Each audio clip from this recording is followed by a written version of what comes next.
The Moated Stone by David Burns.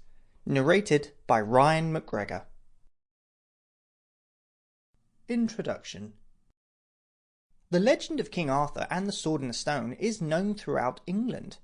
The location of the stone and the true beginnings of where it actually happened is less well known. This is the story of how Arthur became King of Wessex and then of England. Simply joining up the dots in and around a modern Somerset village is all we need. We can of course refer to Glastonbury in Somerset and Tintagel in Cornwall as traditional points of reference. Although these are important places within the story of Arthur, they will not tell you how Arthur became king nor where it happened. No, in this regard we need to visit Somerset, England and a moated stone near to the village of Ilton. Reading historical transcripts, we have the following references to consider. This will be the starting place for our story. It is haunted ground. Superstition has woven her web over the ruins, and the peasant will show you into the courtyard an enchanted stone, a mere smooth boulder of reddish water-worn rock which no power of man or engine avails to move. Number 3. A fine ancient house, moated in and neighbouring with park. Number 4.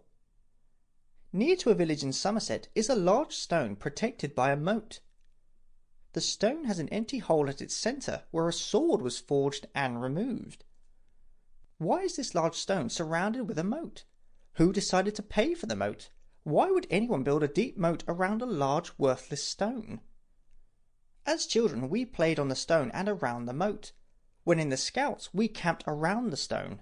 We played in the shadow of a bygone age, within a history where nobody really understands the truth. The Dark Ages.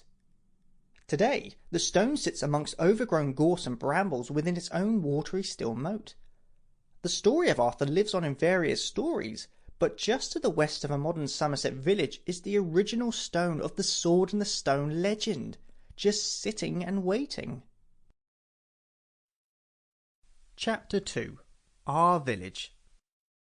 Once upon a time, or should I say, this is a story from the recent past which reaches as far back as AD 383. We could also start with back in the mist of time. However, this will be confusing, so let us start with there were 5 boys that lived in a Somerset village. These boys have been singled out for this story because they're all very close friends. In fact, they all grew up and lived alongside each other on the same village road. Therefore, not only friends... Sample complete. Ready to continue?